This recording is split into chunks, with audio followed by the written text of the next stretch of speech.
ರೈತ ಬಡವನಾಗಿ ಹುಟ್ಟಿ ಬಡವನಾಗಿ ಸಾಯ್ತಾನೆ ಅನ್ನೋ ಮಿಸ್ಕಾನ್ಸೆಪ್ಷನ್ ನಮ್ಮಲ್ಲಿದೆ. ಈ ಜಾಗಕ್ಕೆ ಬರೋವರೆಗೂ ನನ್ನೊಳಗೂ ಅದೇ ಭಾವನೆ ಇತ್ತು. ನಾನಿರೋದು ಈಗ ಒಂದು ಕುಗ್ರಾಮದಲ್ಲಿ. ಯಾವುದೇ ರೀತಿ ಅನುಕೂಲ ಇಲ್ದಿರೋಂಥ ಈ ಗ್ರಾಮದಲ್ಲಿ ಒಬ್ಬ ರೈತ ಕುಳಿತು ಭಾರತದ ಮನೆ ಮನೆ ತಲುಪಿರೋ ಒಬ್ಬ ರೈತನ ಕಥೆನ ಇವತ್ತು ನಾನು ನಿಮಗೆ ಹೇಳಕ್ ಹೊರಟಿದ್ದೀನಿ. ನಮ್ಮೆಲ್ರಿಗೂ ಏನಾದರೂ ಸಾಧಿಸಬೇಕು ಅಂತ ಆಸೆ ಅಂತೂ ಇದೆ. ಆದರೆ ಏನಾದರೂ ಒಂದು ಸಮಸ್ಯೆಯಿಂದ ಆ ಆಸೆಗಳು ಆಸೆಗಳಾಗಿ ಉಳಿದ್ಬಿಟ್ಟಿರ್ತವೆ. ಕೆಲವೊಮ್ಮೆ ಇಂಥ ಸಾಧಕರ ಕಥೆಗಳನ್ನ ಕೇಳಿದಾಗ ಆ ಸಾಧನೆ ದಾರಿಗೆ ಈ ಕಥೆಗಳು ನಮಗೆ ಮೆಟ್ಟಿಲುಗಳಾಗ್ಬಿಡ್ತವೆ.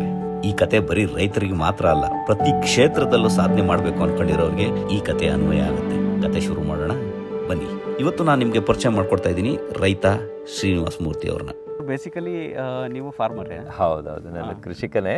ಕೃಷಿ ಬ್ಯಾಕ್ಗ್ರೌಂಡಿಂದನೇ ನನ್ನ ಕಾಲೇಜು ವಿದ್ಯಾಭ್ಯಾಸದ ನಂತರ ಕೃಷಿಗೆ ಬಂದಿರೋದು. ತೀರ್ಥಹಳ್ಳಿಯಲ್ಲೂ ಕೂಡ ಅಡಿಕೆ ತೋಟ, ಕಾಫಿ, ಲವಂಗ, ಜಾಯಿಕಾಯಿ ಈ ಥರ ಕೃಷಿ ಮಾಡ್ಕೊಂಡಿದ್ದೆ. ನೋನಿ ಕೃಷಿಯಲ್ಲಿದ್ದೀನಿ ಈಗ. ಇದನ್ನೇ ಮಾಡಬೇಕು ಅಂತ ಏನು ಇನ್ಸ್ಪೈರ್ ಆಯಿತು ಸರ್ ಇದರಿಂದ? ಹಾಗೇನಿಲ್ಲ, ಇದನ್ನು ಕೃಷಿ ಮಾಡಬೇಕಂತ ಮೊದಲೇನು ಗೊತ್ತಿರಲಿಲ್ಲ. ನಾನು 2003-4ರಲ್ಲಿ ಬೆಡ್ ರಿಡನ್ ಪೇಷಂಟ್, ಆರ್ಥರೈಟಿಸ್ ಅಂತಾಗಿ ಫಸ್ಟ್ ಒಂದು ಬೆನ್ನು ಹಿಡ್ಕೊಳ್ತು. L4 L5 ಸ್ಲಿಪ್ ಆಗಿದೆ ಅಂತ ಹೇಳಿ ಟ್ರಾಕ್ಷನ್ ಎಲ್ಲ ಹಾಕಿ ಹೋಯ್ತದು. ಮತ್ತೊಂದು 3 ತಿಂಗಳಲ್ಲಿ ಪೂಜೆ ಮಾಡಿ ಹೇಳುವಾಗ ಬಂದು ನೋವು ಹೋಗಲೇ ಇಲ್ಲ. ಆಗ ಡಾಕ್ಟರ್ ಅದನ್ನು ಆರ್ಥರೈಟಿಸ್ ಅಂತ ಹೇಳಿದ್ರು. ಈ ಬ್ಯಾಕಲ್ಲಿದ್ದು ಪೇಯ್ನು ಎಲ್ಲ ಗಂಟೆಗಳಿಗೆ ಸ್ಪ್ರೆಡ್ ಆಯಿತು. ಮತ್ತು 1.5 ವರ್ಷ ಸುಮಾರು ಅಲೋಪತಿ ಮಾಡಿದ್ದೆ. ಆಮೇಲೆ ಒಂದು 6 ತಿಂಗಳು ಆಯುರ್ವೇದ ಮಾಡಿದ್ದೆ. ಅದೇನು ಟ್ರೀಟ್ಮೆಂಟಲ್ಲಿ ಇರುವಾಗ ನೋವೆಲ್ಲ ಕಡಿಮೆ ಇರೋದು. ಮತ್ತೆ ಸ್ವಲ್ಪ ವಾತಾವರಣ ವ್ಯತ್ಯಾಸ ಆದರೆ, ಮಳೆ ಬಂದರೆ, ಮೋಡ ಆದರೆ, ಈ ಆರ್ಥರೈಟಿಸ್ ಹಾಗೇನೆ ಆಯುರ್ವೇದದಲ್ಲಿ ಆಮವಾತ ಅಂತಾರೆ, ಅದೆಲ್ಲ ಊದ್ಕೊಂಡು ಕಷ್ಟ ಆಗುತ್ತೆ. ಸುಮಾರು 2 ವರ್ಷ ಆಗೋಗಿ ಬಾತ್ರೂಮಿಗೆ ಹೋಗ್ಬೇಕಾದ್ರೂ ಒಂದು ನಡ್ಕೊಂಡು ಹೋಗಕ್ಕೆ ಆಗ್ತಿರ್ಲಿಲ್ಲ, ಅಷ್ಟು ಕಷ್ಟದ ಸ್ಥಿತಿ ಯಾವಾಗ. ಆಗ ಈ ನೋನಿನ ಒಬ್ರು ಪರಿಚಯ ಮಾಡಿಸಿದ್ರು, ಇದು ಒಂದು 2 ವರ್ಷ ತಗೊಳ್ಳಿ, ನಿಮ್ಮ ಆರೋಗ್ಯ ಸುಧಾರಣೆ ಖಂಡಿತ ಆಗತ್ತೆ ಅಂತ. ನನಗೇನಾಗಿತ್ತಂದ್ರೆ, ಈ ಹೆಸರಾಂತ ಆಸ್ಪತ್ರೆಗೆ ಹಣ ಹಾಕಿರೋದು, ಅಲ್ಲೇ ಆಗದೆ ಹೋದ್ದು ಈ ನೋನಿ ಏನ್ ಮಾಡುತ್ತೆ ಅಂತ ಒಂದು. ಎರಡನೇದು ಈ ಪೂಜೆ ಹೋಮ ಅವನ ಯಾರು ಏನ್ ಹೇಳ್ತಾರೆ, ಈ ಮನಸ್ಸಿಗೆ ಕುಗ್ಗಿದಾಗ ಅದೇ ತಾನೆ, ಹಾಗೆ ಅದೆಲ್ಲವೂ ಮಾಡ್ಕೊಂಡು ಮಲಗಿದ್ದೆ. ಇದನ್ನ ನೆಗ್ಲೆಕ್ಟ್ ಮಾಡಿದೆ. ಬಟ್ ಅವ್ರು ಕೊಟ್ಟಂತ ಬುಕ್ಲೆಟ್, ಕೆಲವು ವೆಬ್ಸೈಟ್ ಅಡ್ರೆಸ್ ಅಲ್ಲಿ ನೋಡಿದಾಗ ಬೇರೆ ಬೇರೆ ದೇಶದಲ್ಲಿ ನೋವಿಗೆ ಈ ನೋನಿ ಬಗ್ಗೆ ತುಂಬಾ ಸಂಶೋಧನೆ ಆಗಿದೆ. ಹಾಗಾದ್ರೆ ನನಗೂ ಎಲ್ಲೋ ಒಂದ್ ಕಡೆ ಉಪಯೋಗ ಆಗ್ಬೋದು. ಈ ಹಣ್ಣೆ ಸಿಕ್ಕಿದ್ರೆ ನಾನೇ ಈ ಸೇಬು, ಮುಸುಂಬಿ ತರ ಜ್ಯೂಸ್ ಮಾಡಿ ಕುಡಿಬಹುದು ಅನ್ನೋ ದೃಷ್ಟಿಯಲ್ಲಿ ನೋನಿ ಗಿಡ ಎಲ್ಲಿದೆ, ಹಣ್ಣೆಲ್ಲಿದೆ ಅಂತ ಸ್ವಲ್ಪ ಹುಡುಕ್ಲಿಕ್ಕೆ, ಆಯುರ್ವೇದಿಕ್ ಲೈನಲ್ಲಿ ಇರೋರ ಮೂಲಕ ಹುಡುಕ್ಲಿಕ್ಕೆ ಪ್ರಾರಂಭ ಮಾಡಿದೆ. ಆಗ ಗೊತ್ತಾಗಿದೆ ಇದು ಗೋಕರ್ಣ ಕಾಡಲ್ಲಿದೆ ಅಂತ. ಆಕ್ಚುಲಿ ಉಡುಪಿ ಮಂಗಳೂರು ಇದೆ. ಅಲ್ಲಿಗೆ ನಮ್ಮ ಕೆಲಸಗಾರನ ಕಳಿಸಿ ಒಂದು ಚೀಲ ಹಣ್ಣು ತರಿಸಿದೆ. ಅದು ತಂದ ಮೇಲೆ ಗೊತ್ತಾಗಿದ್ದು ಏನಂದ್ರೆ, ಕೆಟ್ಟ ವಾಸನೆ, ಕೆಟ್ಟ ರುಚಿ, ಅದು ಯಾವ ತರ ಜ್ಯೂಸ್ ಮಾಡೋಕ್ಕೂ ಬರಲ್ಲ, ವೇಸ್ಟ್ ಆಯ್ತು ಅದು. ನಿಮ್ಗೆ ಹಣ್ಣು ತೋರಿಸ್ತೀನಿ, ಅದು ಆ ಥರ ತಿನ್ಲಿಕ್ಕೆ ಆಗಲ್ಲ. ಅದು ಕಡೆಗೆ ಅದು ವೇಸ್ಟ್ ಆಯಿತು. ಆಮೇಲೆ ನನ್ನ ಕಾಲೇಜು ಸಹಪಾಠಿ ಡಾಕ್ಟರ್ ಸಂಜಯ್ ಅಂತ ಒಂದು ಆಯುರ್ವೇದಿಕ್ ಕಾಲೇಜ್ ಪ್ರಾಂಶುಪಾಲರಾಗಿದ್ರು. ಅವ್ರಿಗೆ ಫೋನ್ ಮಾಡಿದೆ. ಅವ್ರು ಒಂದು ಸಂಡೇ ಬಂದು ಅವರು ಆಯುರ್ವೇದದಲ್ಲಿ ಹೇಳೋದೆಲ್ಲ ನನಗೆ ಆಗಾಗಲೇ ಟ್ರೀಟ್ಮೆಂಟ್ ಆಗಿತ್ತು. ಹಾಗಾಗಿ ಇದನ್ನು ತರಿಸಿ ಕುಡಿಯೋ ಹಾಗೆ ಮಾಡ್ತೇನೆ. ಮತ್ತೆ ಇವರನ್ನೇ ಕಳಿಸಿ ಮತ್ತೊಂದು ಚೀಲ ಹಣ್ಣು ತರಿಸಿದೆ. ನನ್ನನ್ನು ಅಡ್ಮಿಟ್ ಮಾಡ್ಕೊಂಡ್ರು. ಅವರು ಫಾರ್ಮಸಿನೂ ಹೊಸದಾಗಿದ್ರಿಂದ ನನ್ನ ಮಿಸಸ್ ಕೈಲೇನೆ ಒಂದು ಕ್ಯಾನ್ ಔಷಧಿ ರೆಡಿ ಮಾಡಿಸಿದ್ರು. ನಂಬಿಕೆಯಿಂದ ಕುಡಿತಾ ಬಂದೆ. ಒಂದು 3 ತಿಂಗಳಲ್ಲಿ ಬೆರಳು ಬಿಚ್ಚೋಗಾಯ್ತು, ಗೋಡೆ ಹಿಡಿದು ನಡೆದಷ್ಟೇ. 1.5 ವರ್ಷಕ್ಕೆ ಮತ್ತೆ ಅಂಗಳಕ್ಕೆ ಬಂದೆ. ನಾನು ಕಾಲೇಜು ನಂತರ ಇದೇನೋ ಯಾವುದೇ ಹೊಸ ಬೀಜ ಗಿಡ ಏನು ಸಿಕ್ಕಿದ್ರು ತೋಟಕ್ಕೆ ನೆಡೋದೊಂದು ಅಭ್ಯಾಸ. ಹಾಗೆ ಈ ನೋನಿ ಬೀಜದಲ್ಲೂ ಗಿಡ ಮಾಡಿ ನನ್ನ ತೋಟದಲ್ಲೂ ಇರಲಿ ಅಂತ ನೆಟ್ಟೆ. ಒಂದು 3 ತಿಂಗಳಿಗೆ ಹಣ್ಣು ಬರುತ್ತೆ. ಆ ಹಣ್ಣು ಬಂದ ಮೇಲೆ ಇವ್ರು ಹೇಳ್ಕೊಟ್ಟಿದ್ದ ಪದ್ಧತಿ ಇತ್ತಲ್ಲ, ಆ ರೀತಿಯಲ್ಲಿ ಮಾಡ್ಕೊಂಡು ನಾನು ಬಳಸಿದೆ. ಬೇರೆ ನೋವಿರೋರಿಗೆ ಕೊಡ್ತಾ ಬಂದೆ, ಅಂದ್ರೆ ಕೇಳಿದವರಿಗೆ. ಅವ್ರು ತಂದು ಕ್ಯಾನು ಬಾಟ್ಲಿಗೆ ಹಾಕಿ ಕೊಡ್ತಾ ಇದ್ದೆ. ಅದು ಒಬ್ಬರಿಂದ ಒಬ್ಬರಿಗೆ ಒಳ್ಳೆ ರೀತಿ ಪ್ರಚಾರ ಆಗ್ತಾ ಹೋಯ್ತು. 2 ವರ್ಷ ಆಗುವಾಗ ತುಂಬಾ ಕುಗ್ರಾಮ ಅದು, ನಾನಿರೋ ಹಳ್ಳಿ, ಅಲ್ಲಿಗೆ ಜನ ಬರೋರು, ಔಷಧಿ ಕೊಡೋರು ಮನೆ ಅಂತ. ಅವ್ರು ತಂದು ಕ್ಯಾನು ಬಾಟ್ಲಿಗೆ ಹಾಕಿ ಕೊಡ್ತಾ ಇದ್ದೆ. ಈ ತರ ಒಂದು ಉದ್ಯಮ ಆಗತ್ತೆ, ಇಷ್ಟೊಂದು ದೊಡ್ಡ ಕೃಷಿ ನೋನಿದಾಗತ್ತೆ, ಇವೆಲ್ಲ ಅವತ್ತು ಕಲ್ಪನೆ ಇರಲಿಲ್ಲ. ಯಾವಾಗ ಡಿಮ್ಯಾಂಡ್ ಜಾಸ್ತಿ ಆಯಿತು ಅವಾಗ ತೋಟದಲ್ಲಿ ಗಿಡ ನೆಡೋದು ಜಾಸ್ತಿ ಮಾಡ್ಕೊಳ್ತಾ ಬಂದೆ. ಹಾಗಾಗಿ 2009ರಲ್ಲಿ ನನ್ಗಿಬ್ರು ಮಕ್ಕಳು. ಆ ಮಕ್ಕಳನ್ನ ಓದಿಸ್ದಾಗೂ ಆಗತ್ತೆ, ಇದೇನೋ ಒಂದು ಹೊಸ ಪ್ರಪಂಚ ಎಳಿತಾ ಇದೆ. ಕೆಲವರು ಒತ್ತಾಸನೆ ಇತ್ತು, ನೀವು ಮಾತ್ರ ಗುಣ ಆದ್ರೆ ಸಾಲದು, ಇದು ಸಮಾಜಕ್ಕೆ ಉಪಯೋಗ ಮಾಡಿ ಏನೋ ಬಹಳ ಅದ್ಭುತವಾಗಿ ಕೆಲಸ ಮಾಡುತ್ತೆ ಅಂತ. ಹಾಗೆ ಬಂದು ಇಲ್ಲಿ ಶಿವಮೊಗ್ಗ ಈ ಜಾಗ ಇತ್ತು ನನ್ನ ಹತ್ರ. ಹಾಗಾಗಿ ಈ ರಾಮೇನಕೊಪ್ಪನಲ್ಲಿ ಪ್ರಾರಂಭ ಮಾಡುವಾಗಾಯ್ತು. ಕಂಪನಿ ಬೆಳೀತಾ ಇದ್ದ ಹಾಗೆ ಹಣ್ಣಿನ ಅವಶ್ಯಕತೆ ಬಿತ್ತು. ಬೇರೆ ಬೇರೆ ದೇಶದಿಂದ ಇಂಪೋರ್ಟ್ ಮಾಡ್ಕೊಳ್ತಾ ಇದ್ದೆ. ಈಗ ನಮ್ಮ ಶಿವಮೊಗ್ಗದಲ್ಲೇ ಕೃಷಿಕರದ್ದು ಒಂದು ಗುಂಪು ಮಾಡಿ 250ಕ್ಕೂ ಹೆಚ್ಚು ಎಕರೆಯಲ್ಲಿ ನಾನು ನೋನಿ ಬೆಳೀತಾ ಇದ್ದೇನೆ. ಅಂದ್ರೆ ನಮ್ಮ ಕೃಷಿಕರಿಗೂ ಸುಮಾರು ಜನಕ್ಕೆ ಅನುಕೂಲ ಆಯ್ತು. ಈಗ ನಾವೇ ಗಿಡ ಕೊಟ್ಬಿಟ್ಟು ಹಣ್ಣನ್ನು ಬೈಬ್ಯಾಕ್ ಮಾಡ್ತಾ ಇದೀವಿ. ನಾನೀಗ ನಿಮ್ಗೆ ನೋನಿ ಗಿಡದ ಬಗ್ಗೆ ಸ್ವಲ್ಪ ಡೀಟೇಲ್ ಆಗಿ ಹೇಳ್ಬೇಕಂದ್ರೆ, ಇದನ್ನ ಇಂಡಿಯನ್ ಮಲಬರಿ ಅಂತಾನೆ ಗುರುತಿಸ್ಕೊಂಡಿದ್ದಾರೆ, ಭಾರತನೇ ಮೂಲ. ಇದಕ್ಕೆ ಸುಶ್ರುತ ಸಂಹಿತೆಯಲ್ಲಿ ಆಯುಷ್ ಫಲ, ಆಯಸ್ಸೆ ವೃದ್ಧಿಸುವಂಥದ್ದು, ಅಚ್ಚುಕ ಫಲ, ಅಕ್ಷಿಕ, ಈ ಕಣ್ಣು ಇರೋದ್ರಿಂದ ಕಣ್ಣಿನ ಹಾಗೆ ಇರುವಂಥದ್ದು, ಈ ಥರ ಎಲ್ಲ ವರ್ಣನೆ ಇದೆ. ಈ ಗಿಡದ ವಿಶೇಷ ಏನಂದರೆ, ಯಾವುದೇ ಜಾಗದಲ್ಲೂ ಈ ಗಿಡ ಬೆಳೆದು ಚೆನ್ನಾಗಿ ಹಣ್ಣನ್ನು ಕೊಡುತ್ತೆ. ವರ್ಷ ಇಡೀ ಹಸಿರಿರೋ ಗಿಡ, ವರ್ಷ ಇಡೀ ಹಣ್ಣು ಕೊಡೋ ಗಿಡ. ನಿಮಗೆ ನೋಡಿ, ಒಂದು ಗಮನಿಸಿದ್ರೆ ನೀವು, ಒಂದು ನೋಡಲ್ಲಿ ಲೀಫು, ಒಂದರಲ್ಲಿ ಕಾಯಿ, ಒಂದ್ರಲ್ಲಿ ಲೀಫು, ಒಂದ್ರಲ್ಲಿ ಕಾಯಿ, ಈ ತರ ಬರುತ್ತೆ. ನಿಮಗೆ ಎಲ್ಲವೂ ಹೂವಾದ ಮೇಲೆ ಕಾಯಿ ಆದ್ರೆ, ಇದು ಕಾಯಿ ದೊಡ್ಡ ಆಗೋವರೆಗೂ ಕೂಡ ತಲೆ ಮೇಲೆ ಈ ತರ ಹೂಗಳಿರುತ್ತೆ. ಇದನ್ನ ಜೇನು ಎಲ್ಲ ತುಂಬಾ ಇಷ್ಟಪಡ್ತವೆ. ಈಗ ಬೇರೆ ಬೇರೆ ದೇಶದಲ್ಲೂ ಇದರ ಬಗ್ಗೆ ತುಂಬಾ ರಿಸರ್ಚ್ಗಳಾಗ್ತಾ ಇದೆ. ಇದಕ್ಕೆ ನಿಮಗೆ ಸುಲಭದಲ್ಲಿ ಹೇಳ್ಬೇಕಂದ್ರೆ, ನಾವು ಹೆಲ್ತಿಯಾಗಿ ಇರ್ಬೇಕಾದ್ರೆ ಸುಮಾರು 200ಕ್ಕೂ ಹೆಚ್ಚು ಪೋಷಕಾಂಶ ನಮ್ಮ ಬಾಡಿಯಲ್ಲಿ ಕೆಲಸ ಮಾಡ್ಬೇಕಂತೆ. ಅದರಲ್ಲಿ 164 ಪೋಷಕಾಂಶ ಇರುವ ಪ್ರಪಂಚದ ಒಂದೇ ಒಂದು ಹಣ್ಣು ಅಂತ ಇದನ್ನು ಗುರುತಿಸಿದ್ದಾರೆ. ಹಾಗೆ ನಮ್ಮ ದೇಹಕ್ಕೆ ಬೇಕೇ ಆಗಿರುವ 20 ಅಮೈನೋ ಆಸಿಡ್ಸ್ ಇದೆ, ಬೇರೆ ಬೇರೆ ಪ್ರೋಟೀನ್ಸ್ ಇದೆ. ಹಾಗಾಗಿ ನೋನಿ ನೀವು ಯಾರಿಗಾದ್ರೂ ಕೊಡ್ರಿ, ಮೊದಲನೇ ತಿಂಗಳಲ್ಲಿ ಅವರ ವಾಪಸ್ ಉತ್ತರ ಹೇಗಿರುತ್ತೆ ಅಂದ್ರೆ, ಕಾಯಿಲೆನೇ ಗುಣ ಆಗಿರುತ್ತೆ ಅನ್ನೋದಕ್ಕಿಂತ ನನಗೆ ಹಸಿವೆ ಚೆನ್ನಾಗಿ ಆಗ್ತಿದೆ, ಮೋಷನ್ ನಾರ್ಮಲ್ ಆಗುತ್ತೆ, ಗಾಢ ನಿದ್ದೆ ಬರ್ತಿದೆ, ಬೆಳಿಗ್ಗೆ ಒಂದು ಎನರ್ಜಿ ಲೆವೆಲ್ ಜಾಸ್ತಿ ಇದೆ ಅಂತ ಹೇಳ್ಕೊಳ್ತಾರೆ. ಇಷ್ಟಾದ್ರೆ ಆ ಕಾಯಿಲೆ ಕೂಡ ಖಂಡಿತ ಕಡಿಮೆ ಆಗ್ತಾ ಬರುತ್ತೆ. ಸಂಪೂರ್ಣವಾಗಿ ನೋನಿದೆ ಇದೆಯಾ? ಬೇರೆ ಬೇರೆ ಅಂದ್ರೆ ಬೇರೆ ಬೇರೆ ಗಿಡಮೂಲಿಕೆನೂ ನಾವು ಬೆಳೀತಾ ಇದ್ದೀವಿ. ಹೆಚ್ಚು ನಮಗೆ ಬೇಕಾಗಿರೋ ಈ ವಾತಾವರಣಕ್ಕೆ ಆಗಂತ ಎಲ್ಲಾ ಗಿಡಮೂಲಿಕೆ ನಾವೇ ಬೆಳೀತಾ ಇದ್ದೀವಿ. ರೌಂಡ್ ಹೋಗ್ಬರೋಣ ಸರ್? ಖಂಡಿತ ಬನ್ನಿ. ಸರ್, ಇದು ಚರಕ ಮಹರ್ಷಿಗಳನ್ನ ನಾನಿಲ್ಲಿ ಔಷಧಿ ವನ ಅಂತ ಮಾಡಿ ಇಟ್ಟಿದ್ದೀನಿ. ಇಲ್ಲಿಗೆ ತುಂಬಾ ಯೂನಿವರ್ಸಿಟಿಯಿಂದ ಮತ್ತೆ ಮೆಡಿಕಲ್ ಕಾಲೇಜಿಂದ ಎಲ್ಲ ಬಸ್ ಗಿಸ್ ಮಾಡ್ಕೊಂಡೆಲ್ಲ ಬರ್ತಾರೆ, ಬೇರೆ ಬೇರೆ ರಾಜ್ಯದಿಂದಲೂ ಬಂದಿದ್ದಾರೆ. ಸೊ ಅವ್ರಿಗೆ ತೋರಿಸುವಾಗ ಇದು ಬೇಕಾಗುತ್ತೆ. ಈಗ ನೀವು ಆಯುರ್ವೇದದ ಬಗ್ಗೆ, ಅದರಲ್ಲೂ ಆರೋಗ್ಯದ ಬಗ್ಗೆ ಏನಾರು ಹೇಳಿದ್ರೆ, ನಮ್ಮ ಚರಕ ಮಹರ್ಷಿಗಳು ಹೇಳಿದಾಗೆ ಚರಕ ಸಂಹಿತೆಯಲ್ಲಿ ಇನ್ಯಾರು ಇದುವರೆಗೂ ಹೇಳಲಿಲ್ಲ. ಅದಕ್ಕೆ ಆ ಶ್ಲೋಕ ಅಲ್ಲಿ ಇಟ್ಟಿದ್ದೇನೆ. ಆರೋಗ್ಯ ಅಂದ್ರೆ ಏನು? ಸಮದೋಷ ಸಮಾಗ್ನಿಶ್ಚ ಸಮಧಾತು ಮಲಕ್ರಿಯ ಪ್ರಸನ್ನಾತ್ಮೇಂದ್ರಿಯ ಮನಃ ಸ್ವಸ್ಥಿತ್ಯಭಿಧೀಯತೆ ಅಂತ ಹೇಳಿ. ಅಂದ್ರೆ ಸಮದೋಷ, ವಾತ ಪಿತ್ತ ಕಫಗಳು ನಮ್ಮ ದೇಹದಲ್ಲಿ ಸರಿ ಇರಬೇಕಂತೆ. ಸಮಾಗ್ನಿಶ್ಚ, ನಾವೇನು ತಗೊಳ್ತೀವಿ ಆಹಾರ, ಅದರ ಸೇವನೆ ಸೆಲ್ ಲೆವೆಲಲ್ಲಿ ಪ್ರಾಪರ್ಗೆ ಆಗಬೇಕಂತೆ, ಅಬ್ಸಾರ್ಪ್ಷನ್ನು. ಸಮಧಾತು ಮಲಕ್ರಿಯ, ಮಲ ಮೂತ್ರ ಬೆವರು ಇತ್ಯಾದಿ ಆ ಕಾಲ ಕಾಲಕ್ಕೆ ಹೇಗಾಗಬೇಕೋ ಹಾಗೆ ಆಗ್ಬೇಕಂತ. ಇಷ್ಟಿದ್ರೆ ಮಹರ್ಷಿಗಳು ಆರೋಗ್ಯವಂತ ಅಂತ ಕರೀಲಿಲ್ಲ. ರೆಡಿ ಹತ್ರ ಸ್ಫುರದ್ರೂಪಿಯಾಗಿದ್ರೆ, ಇದೆಲ್ಲ ಇದ್ರೆ ಆರೋಗ್ಯ ಅಂತ ಹೇಳಲಿಲ್ಲ. ಪ್ರಸನ್ನಾತ್ಮೇಂದ್ರಿಯ ಮನಃ, ಮನಸ್ಸು ಖುಷಿಯಲ್ಲಿ ಇರಬೇಕು, ಖುಷಿಯಾಗಿರುವ ಮನಸ್ಸು ಅವನದಿರಬೇಕು, ಆತನನ್ನ ಆರೋಗ್ಯವಂತ ಅಂತ ಕರೀತಾರೆ. ಅದು ಆಗಬೇಕಾದ್ರೆ ಪ್ರಕೃತಿ ಮಡಿಲಲ್ಲಿ ಪ್ರಕೃತಿನ ಅರ್ಥ ಮಾಡಿಕೊಂಡು, ನಾವು ನಮ್ಮ ಪೂರ್ವಜರೆಲ್ಲ ಹೇಗೆ 100-120 ವರ್ಷ ಆರೋಗ್ಯದಲ್ಲಿದ್ರು, ಆ ನಿಟ್ಟಲ್ಲಿ ಯೋಚನೆ ಮಾಡಬೇಕು. ನಾವು ಎಷ್ಟೇ ಡಾಟಾ, ಎಷ್ಟೇ GB ಏನೇ ಇದ್ರೂ ಅದು ನಮ್ಮ ಆಹಾರ ಆಗ್ಲಿಕ್ಕೆ ಸಾಧ್ಯನೇ ಇಲ್ಲ. ಟೆಕ್ನಾಲಜಿ ಬೇಕು, ಅದ್ರ ಜೊತೆಗೆ ಸಾವಯವ ಕ್ರಮದಲ್ಲಿ ಉತ್ಕೃಷ್ಟ ದರ್ಜೆಯಲ್ಲಿ ಕೃಷಿ ಮಾಡಿದ್ರೆ ತಿನ್ನಕ್ಕೆ ಬೇಕಾಗೋದು ಅದೇ ತಾನೆ. ಹಾಗೆ ಆಮೇಲೆ ನಮ್ಮಲ್ಲಿ ಪವಾಡ ಸದೃಶವಾದ ಬೇಕಾದಷ್ಟು ಔಷಧಿ ಗಿಡಗಳು ಈ ಪಶ್ಚಿಮ ಘಟ್ಟದಲ್ಲಿ ಇದೆ. ಈಗ ಫಾರ್ ಎಕ್ಸಾಂಪಲ್, ಇದು ನಿರ್ಗುಂಡಿ ಅಂತ ಹೇಳಿ, ನಾವು ನಮ್ಮ ನೋವು ನಿವಾರಣೆಗೆ ಇದನ್ನ ಬಹಳ ಎಲ್ಲ ಕಂಪನಿಯವರು ಬಳಸ್ತಾರೆ. ಇದನ್ನ ತುಂಬಾ ವಿಶೇಷ. ನಮ್ಮ ಬೇಲಿ ಬದಿಯಲ್ಲಿ ಇರೋ ಗಿಡ ಈ ಭಾಗದಲ್ಲಿ ನೋಡಿದ್ರೆ, ಆದ್ರೆ ತುಂಬಾ ಫಾರ್ಮಾಸ್ಯೂಟಿಕಲ್ ಇಂಡಸ್ಟ್ರಿಗೆ ಇದು ದೊಡ್ಡ ಮಟ್ಟದಲ್ಲಿ ಬೇಕು. ಇದು ರಾಸ್ನ ಅಂತ ಹೇಳಿ, ನಮ್ಮ ಶುಂಠಿಯಲ್ಲಿ ಹೇಗೆ ಗೆಡ್ಡೆ ಬರುತ್ತೆ ಹಾಗೆ ಇದರಲ್ಲೂ ಗೆಡ್ಡೆ ಬರುತ್ತೆ. ಆ ಗೆಡ್ಡೆನ ಬಳಸ್ತೀವಿ. ತುಂಬಾ strong pain killer without any side effects. ನಾವು ಇದು ಎಕರೆಗಟ್ಟಲೆ ಬೆಳೀತಾ ಇದೀವಿ. ಇದರ ಎಲೆ ಕೂಡ ಬಹಳ ಪರಿಮಳದಲ್ಲಿ ಇರುತ್ತೆ. ನೋವು ನಿವಾರಣೆಗೆ ಬಾರಿ ಹೇಳಿಸಿರುವ ಹೌದು. ಮಿಂಟ್ ಪ್ಲಾಂಟ್ ಅಂತ ಹೇಳಿ, ಇದು ಎಲೆನ ಉಜ್ಜಿ ಸ್ಮೆಲ್ ನೋಡಿ, ಹಾಗೆ ಒಂದು ಎಲೆ ಟೇಸ್ಟ್ ನೋಡಿ, ಬಾಯಿಗೆ ಹಾಕೊಳ್ಳಿ. ನಿಮ್ಗೆ ಥ್ರೋಟ್ ಇನ್ಫೆಕ್ಷನ್ ಎಲ್ಲ ಆದ್ರೆ ಇದ್ರ ಒಂದು ಎಲೆ ತಿಂದ್ರೆ ನಿಮ್ಗೆ ಥ್ರೋಟ್ ಕ್ಲಿಯರ್ ಆಗುತ್ತೆ.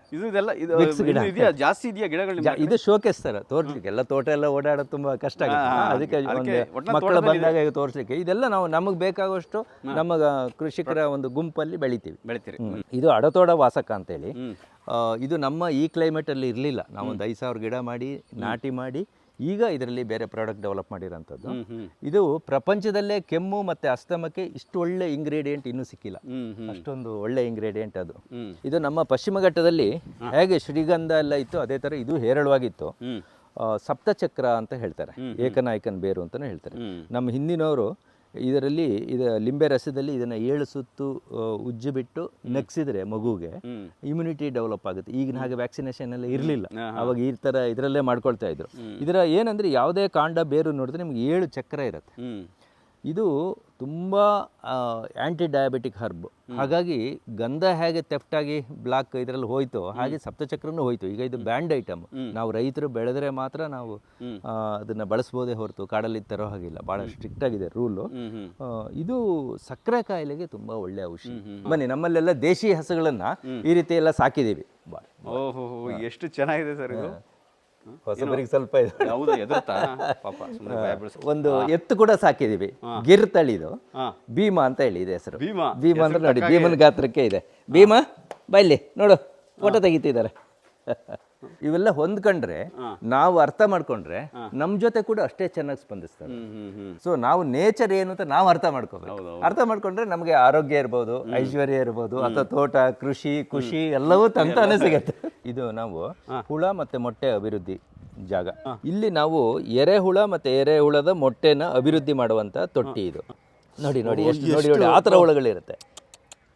ನೋಡಿ ನೋಡಿ ಎಷ್ಟು ಹುಳುಗಳು ಹೇಗಿದ್ದಾವೆ ಅಂತೇಳಿ. ಅಷ್ಟು ನಿಮಗೆ ಇದರಲ್ಲಿ ಹುಳ ಅಭಿವೃದ್ಧಿ ಆಗುತ್ತೆ. ಇದನ್ನ ನಾವು ಏನು ಎರೆಗೊಬ್ಬರ ಮಾಡ್ತೀವಿ, ವರ್ಮಿ ಕಾಂಪೋಸ್ಟ್, ಅಲ್ಲಿ ಹೇಗೆ ಮಾಡೋದು ಅಂತ ತೋರಿಸ್ತೀನಿ, ಬನ್ನಿ ಬನ್ನಿ. ಎಲ್ಲ ಈ ಹರೆ, ಎಕ್ಸ್ಟ್ರಾದ್ದು, ಕಳೆ, ತೆಂಗಿನ ಗರಿ, ಅಡಿಕೆ ಗರಿ, ಏನು ನಮ್ಮ ಬೌಂಡ್ರಿಲಿ ಏನು ವೇಸ್ಟೇಜ್ ಸಿಗುತ್ತೆ ಎಲ್ಲ ಇದಕ್ಕೆ ಹಾಕಿ. ನೋಡಿ ಅಲ್ಲಿ ತರ್ತಾ ಇದ್ದಾರೆ, ಅದನ್ನೆಲ್ಲ ಸ್ಲೈಸ್ ಮಾಡಿ ಆ ಚಾಪರ್ ಮಿಷನ್ ತಂದು ಇದಕ್ಕೆ ಲೇಯರ್ ಬೈ ಲೇಯರ್ ಹಾಕ್ತೀವಿ. ಈಗ ಒಂದು ಲೇಯರು ನಮ್ಮ ನೋನಿ ಇಂಡಸ್ಟ್ರಿಯಲ್ ಸಿಕ್ಕುವಂತ ನೋನಿ ವೇಸ್ಟ್, ನೋನಿ ಹಣ್ಣು, ಬೇರೆ ಗಿಡಮೂಲಿಕೆಗಳು. ಅದಾದ ನಂತರ ಒಂದು ಈ ಸ್ಲೈಸ್ ಮಾಡಿರೋದನ್ನ ಹಾಕ್ತೀವಿ.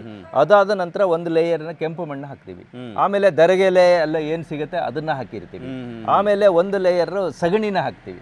ಹೀಗೆ 7 ಲೇಯರ್ ವರೆಗೆ ಹಾಕ್ತಾರೆ. ಹಾಕಿ ಗಂಜಲ ಏನ್ ಬರುತ್ತೆ ಕೊಟ್ಟಿಗೆದು, ಅದು ಪ್ರತಿ 15 ದಿವಸಕ್ಕೆ ಬ್ಯಾರಲ್ ಅಲ್ಲಿ ಸ್ಟಾಕ್ ಮಾಡಿ ತಂದು ಮೇಲ್ಗಡೆಯಿಂದ ಹಾಕ್ತಾರೆ. ಆಮೇಲೆ ನಾವು 5 ಅಡಿಗೆ ಸ್ವಲ್ಪ ಹೊಂಡ ಮಾಡಿಬಿಟ್ಟು ಎರೆಹುಳನ ಒಂದು 2 kg ಅಷ್ಟು ಹುಳನ ಅಲ್ಲಿಗೆ ಹಾಕ್ತಿವಿ. ಹಾಕಿದಾಗ ಅದು ಸಮೃದ್ಧಿಯಾಗಿ ಇದ್ರ ತುಂಬಾ ಓಡಾಡ್ಕೊಂಡು ಬೆಳೆಯುತ್ತೆ. ಆಮೇಲೆ ಈ ಗೊಬ್ಬರ ನಿಮ್ಗೆ ಎಷ್ಟು ದುಡ್ಡು ಕೊಟ್ಟರು ಮಾರ್ಕೆಟ್ ಸಿಗಲ್ಲ, ಅಷ್ಟು ಚೆನ್ನಾಗಿದೆ. ಒಬ್ಬರು ಸೈಂಟಿಸ್ಟ್ ಬಂದವ್ರು ಹೇಳ್ತಾ ಇದ್ರು, ಇದೇ ರೀತಿ ನೀವು ಎಲ್ಲ ಕೃಷಿ ಮಾಡಿದ್ರೆ ನೀವು ಬರೇ ಗಿಡ ಅಲ್ಲ, ಇಡೀ ಭೂಮಿನೇ ನಿಮ್ಮ ಜಾಗನೇ ಫಲವತ್ತತೆ ಆಗಿರುತ್ತೆ. ಪ್ರಪಂಚದಲ್ಲೇ ಕಾಸ್ಟ್ಲಿ ಮಾವು. ಹೌದಾ? ನಿಮ್ಗಿದು ಒಂದು ಹಣ್ಣು 1 ಲಕ್ಷದವರೆಗೆ ಸೇಲ್ ಆಗಿದ್ದಕ್ಕೂ ಲೇಖನಗಳು ಇವೆಲ್ಲ ನೋಡಿದೀವಿ. ಮತ್ತೆ ಗಿಡಕ್ಕೆ ಎಷ್ಟು ಇರ್ಬೋದು? ಗಿಡಕ್ಕೆ 5, 6, 7 ಲಕ್ಷದವರೆಗೆ ಸೇಲ್ ಆಗಿದೆ. ಈಗ ಎಲ್ಲ ಗ್ರಾಫ್ಟ್ ಮಾಡಿ ಸ್ವಲ್ಪ ಕಡಿಮೆ ಆಗಿದೆ. ಇಂಟ್ರೊಡ್ಯೂಸ್ ಆದಾಗ ಆ ರೇಟ್ ಇತ್ತು. ಜಪಾನ್ ಅದು ಮೂಲ. ಇದು ಚೈನಾ ದೇಶದ್ದು ಮಿನಿಯೇಚರ್ ಗೋವಾ ಅಂತ. ನೋಡಿ ಕಾಯಿಗಳು ಎಷ್ಟು ಹಿಡಿಬೇಕಂತಾನೆ ಗೊತ್ತಿಲ್ಲ, ಆ ರೀತಿಯಲ್ಲಿ ಹಿಡಿಯುತ್ತೆ ಪ್ರಮಾಣ. ಜೇನು ಎಷ್ಟು ಇಷ್ಟಪಟ್ಟು ತಗೊಳ್ತಾ ಇದೆ ನೋಡಿ. ಅದು ನಾವು ಸುಮಾರು ಒಂದು 65 ಬಾಕ್ಸ್ ಜೇನು ತೋರಿಸ್ತೀನಿ. ಅದು ಜೀವನ ಹಾಲು ಜೇನಾಗಿರ್ಲಿ, ಜೇನು ನೋಡಿ ಜೀವನ ಕಲಿ, ಇವೆಲ್ಲ ನಮ್ಮ ಹಿರಿಯರು ಹೇಳ್ತಾರೆ. ಯಾಕೆಂದ್ರೆ ಬಹಳ ಶಿಸ್ತುಬದ್ಧವಾದ, ಕ್ರಮಬದ್ಧವಾದ, ಸಮಯಕ್ಕೆ ಬೆಲೆ ಕೊಟ್ಟು ನಡೆಸುವಂತ ಜೀವನ ಜೇನಿಂದು. ಇದರಲ್ಲಿ ಬಹಳ ವಿಶೇಷ ಇದೆ. ಈ ಗಂಡು ಹಕ್ಕಿ ಏಜ್ ಆಗಿ ಅಥವಾ ಕೆಲಸ ಮಾಡದೆ ಹೋದ್ ಏನಾದ್ರು ಇದ್ರೆ ಗಂಡು ಹುಳ, ಅದನ್ನ ಸಾಯಿಸಿಬಿಟ್ಟು ಬಹಳ ದೂರಕ್ಕೆ ತಗೊಂಡೋಗಿ ಹಾಕ್ತವೆ. ರಾಣಿನ ತುಂಬಾ ಸೇಫ್ಟಿಯಾಗಿ ನೋಡ್ಕೊಳ್ತವೆ. ಮತ್ತೆ ಬೆಳಕು ಬಿಟ್ಟಲ್ಲಿಂದ ಸಂಜೆವರೆಗೆ ಹೇಗೆ ಅಡ್ಡಾಡಿ ಬರಬೇಕು ಅದೇ ಬಾಕ್ಸಿಗೆ ಬರುತ್ತೆ. ಅವು ಬೇರೆ ಎಲ್ಲೂ ಮತ್ತೊಂದು ಬಾಕ್ಸ್ ಕನ್ಫ್ಯೂಸ್ ಆಗಿ ಹೋಗಲ್ಲ. ಕಚ್ಚೋದು ಏನು ಮಾಡೋದು ನಮ್ಗೆ? ಅಂದ್ರೆ ನಾವು ಡಿಸ್ಟರ್ಬ್ ಮಾಡಿದ್ರೆ ಮಾತ್ರ ಯಾವುದೇ ಪ್ರಾಣಿ, ಹುಳ ನಮಗೂ ಕೂಡ ತೊಂದರೆ ಕೊಡುತ್ತೆ. ನೋಡಿ ಎಷ್ಟೊಂದು ಚೆನ್ನಾಗಿ ಪೆಟ್ಟಿಗೆಯಲ್ಲಿ ಹಲ್ಲೆ ಕಟ್ಟಿದೆ, ತುಪ್ಪ ಮಾಡ್ತಾ ಇದೆ. ರಾಣಿ ನಮಗೆ ಕಾಣಲ್ಲ. ರಾಣಿ ಕಾಣ್ತಾರೆ. ರಾಣಿ ಏನನ್ನ ನೋಡ್ಲಿಕ್ಕೆ ಹೋದ್ರೆ ಅಟ್ಯಾಕ್ ಮಾಡ್ತಾರೆ. ಅಷ್ಟು ಜಾಗ್ರತೆ. ಅಲ್ಲಿಂದ ನಾವು ಬಂದಿದ್ದವರು ಸೃಷ್ಟಿ ಮಾಡಿರೋ ಒಂದು ಥೀಮ್ ಪಾರ್ಕ್ಗೆ. ಅಲ್ಲಿ ಸಮುದ್ರ ಮಥನ ಮಾಡುವಾಗ ವಿಶ್ವ ಸ್ವರೂಪಿ ಧನ್ವಂತರಿ ಬಂದದ್ದು, ಗಿಡಮೂಲಿಕೆಗಳನ್ನ ತಂದಿದ್ದು, ಅಲ್ಲಿಂದ ಆಯುರ್ವೇದ ಹೇಗೆ ಸೃಷ್ಟಿ ಆಯ್ತು ಅನ್ನೋ ಮಾಡಲ್ನ ಅತಿ ಸುಂದರವಾಗಿ ನಿರ್ಮಿಸಿದ್ದಾರೆ. ಅದಷ್ಟೇ ಅಲ್ಲ, ಇವತ್ತು ಆಯುರ್ವೇದಿಕ್ ಸ್ಟೂಡೆಂಟ್ಗಳು ಓದ್ತಿರೋ ಚರಕ ಸಂಹಿತೆ ಪುಸ್ತಕ ಏನಿದೆ, ಅದನ್ನ ಬರೆದಂತಹ ಚರಕ ಮಹರ್ಷಿಗಳ ಮಾಡೆಲ್ ಆಗಿರ್ಬೋದು. ಆ ಕಾಲದಲ್ಲೇ ಶುಶ್ರೂಷ ಮಹರ್ಷಿಗಳು ಪ್ರಪಂಚದಲ್ಲೇ ಮೊದಲೇ ಬಾರಿಗೆ ಆಪರೇಷನ್ ಮಾಡೋದು ಹೇಗೆ ಅಂತ ಕಂಡುಹಿಡಿದಂತಹ ಮಾಡಲು, ಗುರುಕುಲ ಪದ್ಧತಿಯಲ್ಲಿ ಯಾವ ರೀತಿ ಆಯುರ್ವೇದನ ಹೇಳ್ಕೊಡಲಾಗ್ತಿತ್ತು, ಮತ್ತೆ ಅಂಡಮಾನ್ ಐಲ್ಯಾಂಡ್ ನಲ್ಲಿ ನೋನಿ ಹಣ್ಣನ್ನ ತಿಂದು 100 ವರ್ಷ ಬದುಕೋ ಒಂದು ಜನಾಂಗದ ಕಥೆಯನ್ನು ಕೂಡ ಹೇಳುವಂತ ಒಂದು ಮಾಡೆಲ್ಗಳನ್ನ ಕೂಡ ಅಲ್ಲಿ ನಿರ್ಮಿಸಿದ್ರು. ನಮ್ಮಲ್ಲಿ ಸಾವಿನ ದೇವತೆ ಯಮ ಹೇಗೋ ಹಾಗೆ ಹವಾಯನ್ ಐಲ್ಯಾಂಡ್ ನಲ್ಲಿ ಪೇಲೆ ಅನ್ನೋದು ಸಾವಿನ ದೇವತೆ. ಅವರ ದೇವತೆಗಳಿಗೆ ಸಾವು ಬಂದಾಗ ನೋನಿ ಎಲೆಗಳನ್ನ ಬಳಸಿ ಅವರನ್ನ ಬದುಕಿಸಿದಂತಹ ಮೈಥಾಲಜಿ ಕಥೆ ಹೇಳೋ ಮಾಡೆಲ್ ಕೂಡ ಅಲ್ಲಿ ನಿರ್ಮಿಸಿದ್ರು. ಜೊತೆಗೆ father of noni doctor ಆಲ್ಫೆನ್ Ki Neel Salomon ಅವರ ಮಾಡೆಲ್ಗಳನ್ನು ಕೂಡ ಅಲ್ಲಿ ನಿರ್ಮಿಸಿದ್ರು. ಪ್ರಾರಂಭದಲ್ಲಿ ಇಲ್ಲಿ ರಾಮನಕೊಪ್ಪ ಬಂದು ನೋನಿ ಪ್ರಾರಂಭ ಮಾಡಿದಂತ ಕಟ್ಟಡ. ಇದರ ಒಳಗಡೆ ಒಂದು ಸ್ಟವ್, 2 ಪಾತ್ರೆಯಲ್ಲಿ ನನ್ನ ಹೆಂಡತಿ ನೋನಿ ಮಾಡೋಳು. ನಾನು ಬಂದವರಿಗೆ ಅದ್ರ ಬಗ್ಗೆ ಹೇಳ್ತಾ ಇದ್ದೆ, ಬೇರೆ ಕೃಷಿ ನೋಡ್ಕೊಳ್ತಾ ಇದ್ದೆ. ಅವತ್ತು ಜನ ಇಷ್ಟೊಂದು ಜನಕ್ಕೆ ಬೇಕಾಗಿರೋ ಔಷಧಿ ಅಂತ ನಮಗೂ ಏನು ಗೊತ್ತಿರಲಿಲ್ಲ. ಯಾವಾಗ ಅದು ಒಬ್ಬರಿಂದ ಒಬ್ಬರಿಗೆ ಎಲ್ರಿಗೂ ಇದು ಒಂದು ಅಮೃತ ಸದೃಶ ಕೆಲಸ ಮಾಡಿದ್ರು. ಇದಕ್ಕೆ ಅಮೃತ ನೋನಿ ಅಂತ ನಾಮಕರಣ ಮಾಡಿದ್ವಿ.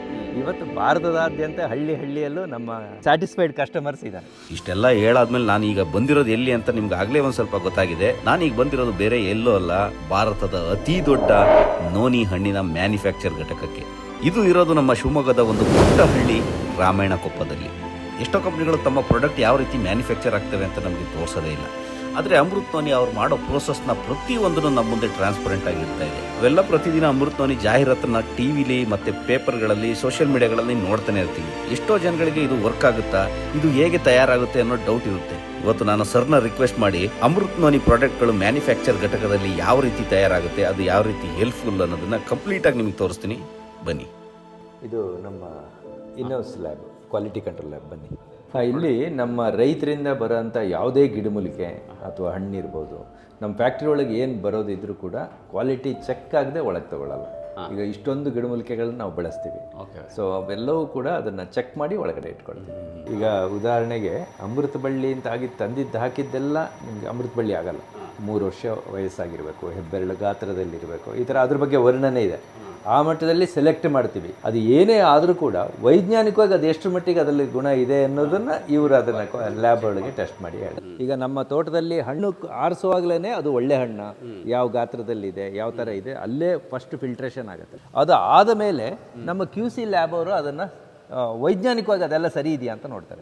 ಅಷ್ಟಾದಮೇಲೆ ನಾವು ಪ್ರೊಡಕ್ಷನ್ಗೆ ತರುವಂಥದ್ದು. ಸುಮಾರು 80 ಭಾಗ ನೋನಿ, ಇನ್ನು 20 ಭಾಗನ ನೋವು ನಿವಾರಣೆಗೆ ಬೇಕಾಗಿರೋ ಗಿಡಮೂಲಿಕೆಯನ್ನು ಹಾಕಿದಾಗ ಅದು ಅಮೃತ್ ನೋನಿ ಆರ್ಥೋಪ್ಲೇಸ್ ಅಂತೇಳಿ ಅದಕ್ಕೆ ಪುನಃ ಮತ್ತೆ ಕೂಡ ಲ್ಯಾಬ್ ಟೆಸ್ಟ್ ಆಗಿ ಹೊರಗಡೆ ಆಗುತ್ತೆ. ಈಗ ಡಯಾಬಿಟಿಕ್ ಅಂತ ಹೇಳಿದ್ರೆ ಅಮೃತ್ ನೋನಿ ಡಿ ಪ್ಲೇಸ್ ಏನಿದೆ ಅದು ಕೂಡ ಒಂದು 80 ಭಾಗ ನೋನಿ, ಇನ್ನು 20 ಭಾಗ ಋಷಿ ಮುನಿಗಳ ಕಾಲದಿಂದ ಹೇಳಿರೋಂಥ ಆಂಟಿ ಡಯಾಬಿಟಿಕ್ ಹರ್ಬ್ಸ್ ಅಂತ ಏನಿದೆ ಅದನ್ನು ಹಾಕಿರ್ತೀವಿ. ಮತ್ತೆ ನಾನು ಈಗ ಹೆಮ್ಮೆಯಿಂದ ಹೇಳ್ಕೋಬಹುದು, ಇಂಡಿಯಾದಲ್ಲೇ ನೋನಿ ಕಂಪನಿಯಲ್ಲಿ ನಮ್ಮ ಅಮೃತ್ ನೋನಿ ಕಂಪನಿನೇ ದೊಡ್ಡ ಕಂಪನಿ, ವೈಜ್ಞಾನಿಕವಾಗಿ ಕೆಲಸ ಮಾಡ್ತಾ ಇರೋ ಕಂಪನಿ. ಅಮೃತ್ ನೋನಿ D+ ಬಗ್ಗೆ ಸೆಲ್ ಲೈನ್ ಸ್ಟಡಿ ಆಗಿತ್ತು, ಅನಿಮಲ್ ಸ್ಟಡಿ ಆಗಿತ್ತು, ಹ್ಯೂಮನ್ ಟ್ರಯಲ್ ಕೂಡ ಮಾಡಿಸಿದ್ವಿ.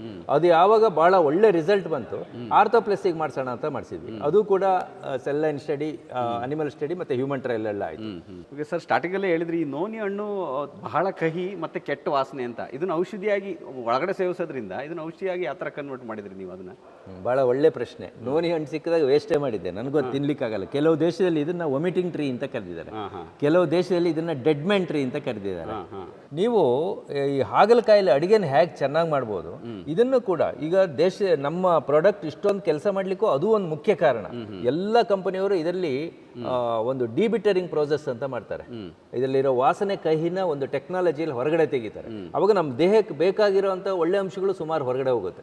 ನಮ್ಮ ಹತ್ರ ಆ ಟೆಕ್ನಾಲಜಿ ನಾವು ಬಳಸೂ ಇಲ್ಲ. ಇನ್ನೊಂದು ಮಾಸ್ಕಿಂಗ್ ಪ್ರೋಸೆಸ್ ಅಂತ ಮಾಡ್ತೀವಿ. ನೀವು ಹಾಗಲಕಾಯಲ್ಲಿ ಅಡಿಗೆ ಹೇಗೆ ಚೆನ್ನಾಗಿ ಮಾಡ್ಬೋದು, ಹಾಗೆ ಬೇರೆ ಬೇರೆ ದೇಹಕ್ಕೆ ಉಪಯೋಗಕ್ಕೆ ಬೇಕಾಗಿರೋ ಗಿಡಮೂಲಿಕೆನ ಬಳಸಿಬಿಟ್ಟು ಮಾಸ್ಕ್ ಮಾಡ್ತೀವಿ. ನೀವು ಅಬ್ಸರ್ವ್ ಮಾಡಿದ್ರೆ ಆ ಸ್ಮೆಲ್ಲು ಕೈ ಇರೋದು ಗಮನಿಸಬಹುದು, ಬಟ್ ಕುಡಿಲಿಕ್ಕೆ ಏನು ಅನ್ಸಲ್ಲ. ಆ ರೀತಿಯಲ್ಲಿ ಇದನ್ನ ಮಾಡಿದೀವಿ. ಈಗ ಉದಾಹರಣೆ, ನಮ್ದು ಯಾವುದೇ ಪ್ರಾಡಕ್ಟ್ ತಯಾರಾಗಬೇಕಾದ್ರೆ ಸುಮಾರು 80 ಭಾಗ ನೋನಿ, ಇನ್ನು 20 ಭಾಗ ನಾವು ಎಷ್ಟು ಪ್ರಮಾಣದಲ್ಲಿ ತಯಾರು ಮಾಡ್ತೀವೋ ಅದಕ್ಕೆಲ್ಲ ಮೆಜರ್ಮೆಂಟ್ ಪ್ರಕಾರ ನಾವು ಗಿಡಮೂಲಿಕೆಗಳನ್ನ ಹಾಕಿರ್ತೀವಿ. ಸೊ ಅದು ಕಾಯಿಸಿಬಿಟ್ಟು ಒಂದು ಪರ್ಟಿಕ್ಯುಲರ್ ಒಂದೇ ಟೆಂಪರೇಚರ್ಲಿ ಅದನ್ನ ಬಾಯ್ಲ್ ಮಾಡ್ತೀವಿ. ಅದು ಬಾಯ್ಲ್ ಆಗುವಾಗ ಒಂದು ಕಾಲು ಭಾಗಕ್ಕೆ ಬಂದಾಗ, ಅದು ಒಂದೊಂದಕ್ಕೊಂದೊಂದು ಪ್ರಮಾಣ ಇದೆ, ಆ ಪ್ರಮಾಣಕ್ಕೆ ಬಂದಾಗ ಅದನ್ನ ಆಫ್ ಮಾಡ್ತಾರೆ. ಅದನ್ನ ಫಿಲ್ಟ್ರೇಷನ್ ಟ್ಯಾಂಕಿಗೆ ಹೋಗುತ್ತೆ, ಫಿಲ್ಟರ್ ಆದ್ಮೇಲೆ ಬ್ಯಾಚ್ ಟ್ಯಾಂಕಿಗೆ ಹೋಗುತ್ತೆ, ಅಲ್ಲಿಂದ ಬಾಟ್ಲಿಂಗ್ ಆಗಿ ಮುಂದೆ ಹೋಗುತ್ತೆ. ಬನ್ನಿ ನೋಡಿ, ಇದರಲ್ಲಿ 8 bottle at A time bottle ಆಗುತ್ತೆ, ಫಿಲ್ ಆಗುತ್ತೆ. ಒಂದೇ ಪ್ರಮಾಣದಲ್ಲಿ ಎಷ್ಟು ml ಸೆಟ್ ಮಾಡಿರ್ತೀವಿ ಆ ಪ್ರಮಾಣದಲ್ಲಿ ಫಿಲ್ ಆದ್ಮೇಲೆ ಕ್ಯಾಪಿಂಗ್ ಸೆಕ್ಷನ್ಗೆ ಹೋಗುತ್ತೆ, ಆಟೋಮೆಟಿಕ್ ಕ್ಯಾಪ್ ಆಗುತ್ತೆ. ಕ್ಯಾಪ್ ಆಗೋವರೆಗೆ ತುಂಬಾ ಹೈಜಿನ್ನು ಅವೆಲ್ಲ. ಆಚೆ ಶೃಂಗಾರದ ಕೆಲಸಕ್ಕೆ ಕನ್ವೆ ಬೆಲ್ಟ್ ಅಲ್ಲಿ ಆ ಕಡೆ ಹೋಗುತ್ತೆ. ಬನ್ನಿ ತೋರಿಸ್ತೀವಿ. ಕನ್ವೆ ಬೆಲ್ಟ್ ಅಲ್ಲಿ ಟ್ರೇಗಳಲ್ಲಿ ಈಚೆಗೆ ಬರುತ್ತೆ.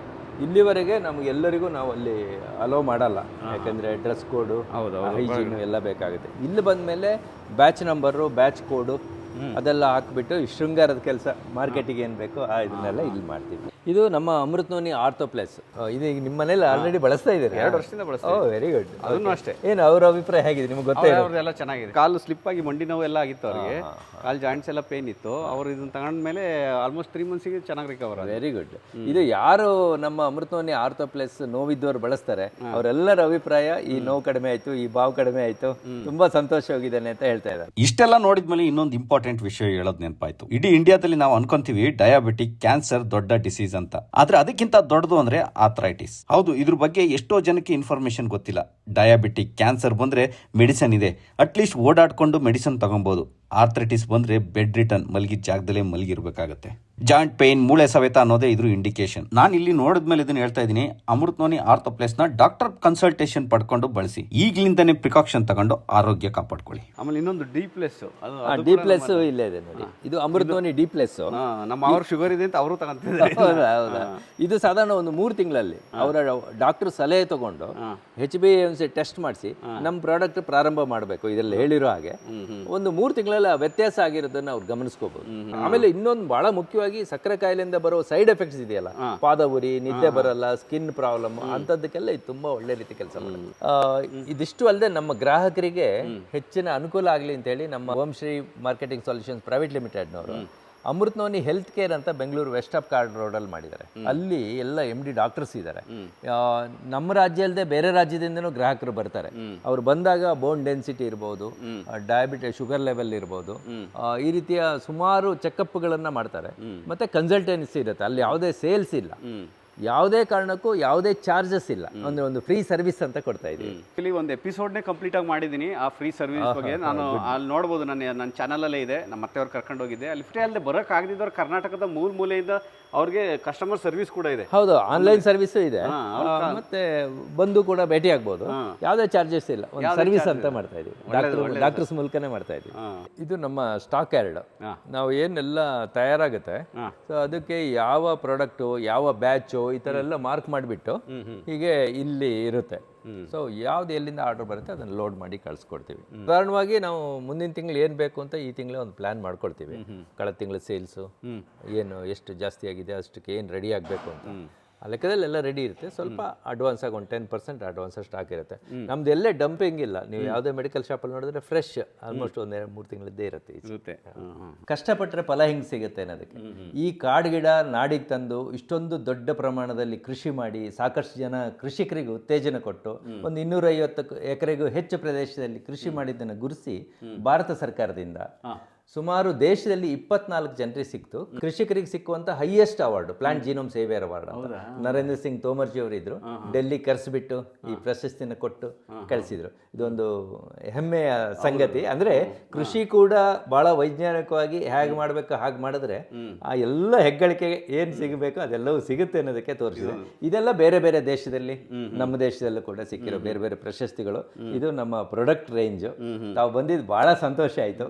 Thank you so much sir. ನನಗೂ ಇವೆಲ್ಲ ಬಂದಾಗ ನಮಗೊಂದು ಹೊಸ ಇನ್ಸ್ಪಿರೇಷನ್, ಇನ್ನಷ್ಟು ಕೆಲಸ ಮಾಡಬೇಕು ಅಂತ. ನಮ್ಮೊಳಗೆ ಒಂದು ಪಾಸಿಟಿವ್ ಎನರ್ಜಿ, ಒಬ್ಬೊಬ್ರನ್ನ ಅವ್ರನ್ನ ಮೀಟ್ ಮಾಡಿದಾಗ ನನ್ನೊಳಗೂ ಒಂದಿಷ್ಟು ಪಾಸಿಟಿವ್ ಎನರ್ಜಿ ಸೃಷ್ಟಿಯಾಗಿದೆ. Thank you sir. ಒಂದು ನೆನಪಿನ thank you so much sir. ಬಂಧುಗಳೇ, ನೋಡಿದ್ರಲ್ಲ, ಒಬ್ಬ ಸಾಮಾನ್ಯ ರೈತ ಭಾರತದಾದ್ಯಂತ ಮನೆಗೂ ಯಾವ ರೀತಿ ತಲುಪೋಕೆ ಸಾಧ್ಯ ಅನ್ನೋದು. ನಿಮ್ಮ ಹತ್ರ ಒಂದು ಆಸಕ್ತಿ ಇರುವಂಥ ಒಂದು ವಿಚಾರ ಇಟ್ಕೊಂಡು ಕೂಡ ನೀವು ಕೂಡ ಒಂದು ಬ್ರ್ಯಾಂಡ್ ಆಗಿ ಬೆಳಿಬೋದು ಅನ್ನೋದಕ್ಕೆ ಶ್ರೀನಿವಾಸ ಮೂರ್ತಿ ಅವರೇ ಒಂದು ಉದಾಹರಣೆ ಅಂತ ಕೂಡ ನಾವು ಹೇಳ್ಬೋದು. ಇವತ್ತು ಅಮೃತ್ ನೋನಿ ಬಗ್ಗೆ ಬಹಳಷ್ಟು ವಿಚಾರಗಳನ್ನ ತಿಳ್ಕೊಂಡು ಹೋಗ್ತಾ ಇದ್ದೀನಿ. ಎಲ್ಲ ಹಣ್ಣುಗಳಿಗೂ ಹೋಲಿಸ್ಕೊಂಡಾಗ ಇದು ತುಂಬ ಅದ್ಭುತವಾದಂಥ ಒಂದು ಒಳ್ಳೆ ಅಮೃತ ಇರತಕ್ಕಂಥ ಹಣ್ಣು ಅಂತಲೇ ಹೇಳ್ಬೋದು. ಅದಕ್ಕೆ ಇವರು ಕೂಡ ಅಮೃತ್ ನೋನಿ ಅಂತ ಹೆಸರಿಟ್ಟಿರ್ಬೋದು. ಈಗಂತ ಹೇಳ್ತಾ ಈ ವಿಡಿಯೋನ ಇಲ್ಲಿಗೆ ಮುಗಿಸ್ತಾ ಇದ್ದೀನಿ. ಮತ್ತೆ ಸಿಗೋಣ ಮುಂದಿನ ವಿಡಿಯೋದಲ್ಲಿ. ಎಲ್ರಿಗೂ ಒಳ್ಳೆಯದಾಗಲಿ. ಜೈ ಹಿಂದ್, ಜೈ ಕರ್ನಾಟಕ ಮಾತೆ.